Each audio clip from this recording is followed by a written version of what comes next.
So let's move on to our fourth milestone. And here we're going to talk about everything branding. And there's 4 pieces to your brand. So the first thing that we want to talk about is your primary marketing materials, your resume, your LinkedIn profile.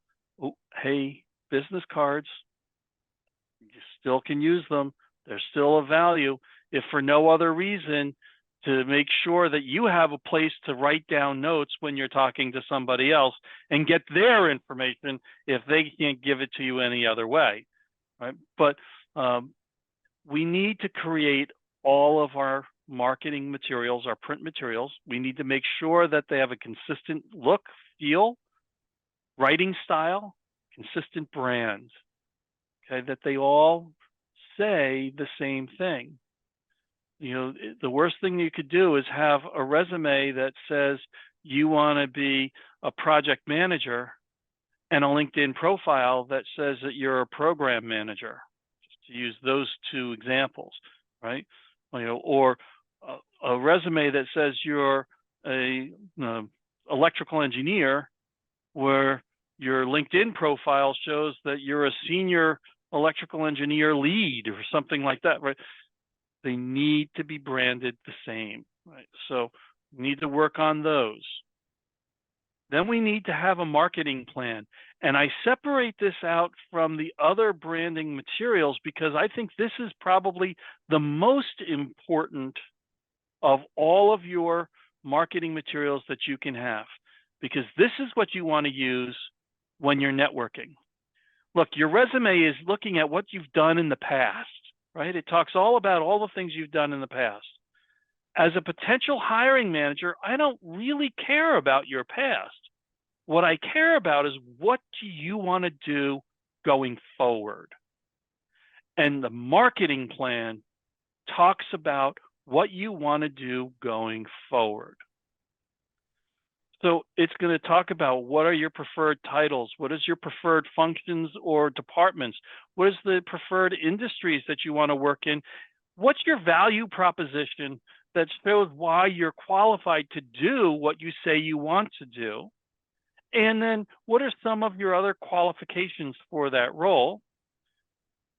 Then it's going to give that list of organizations that you want to work for, so that when you give it to Milry or you give it to Ron or anyone else, they have a reminder of who it is you want to work for.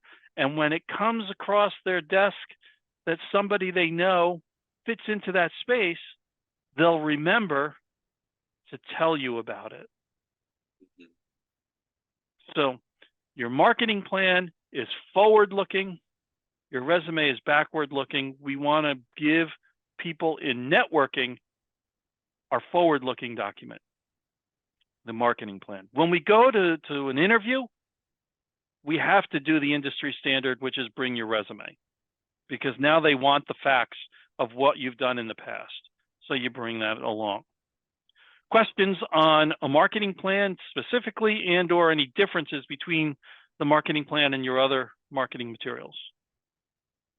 Okay, it's me, Gertrude. I wanted to ask about the marketing plan. We write it 1 page? You know, it doesn't really matter how long it is. It should be 1 page, though. You really shouldn't need it to be any longer. Okay, so we want to use, and Kathy, I see your question as well. You're not really understanding still. So the marketing plan is just as you see it on this screen, right? It's got your contact information. It tells people the kind of job that you want to have, maybe the department or area or functional space you want to be in, and then why you're qualified to do that position. Specifically, what is your value proposition or your position statement that says, I am the very best at what I want to be? Then notice we're talking always about what I want to do, what I want to be, not what I've done. Okay. So we're putting our qualifications in there, again, more as reminders to the person what we're talking to, because we're using this in networking. Okay, we're using this in networking.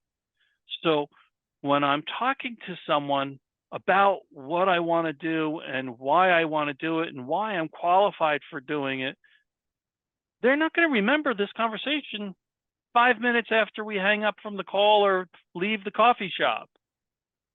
But if you leave this document with them, they have the reminder of the conversation, and they can refer back to that as they're thinking about who they know in their network to introduce you to. So, Gertrude, first, does that help you to understand better the marketing plan?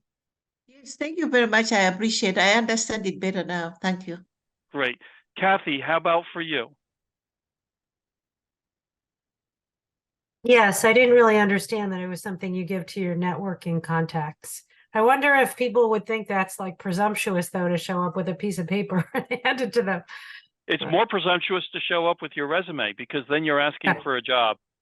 Right. Yeah. But when we're networking, and we'll talk a little bit more about this later on too, right, we never want to ask someone for a job when we're networking, because the really only answer they can give you is no. I mean, I'm not a hiring manager, but I want you to network with me because I've got a lot of contacts. So if you ask me who I know and you tell me who the kind of people are you want to know, using a marketing plan as the way to remind me of that, well, now I can help you. But if you give me your resume, I have no clue really who you want to know and who I should be introducing you to.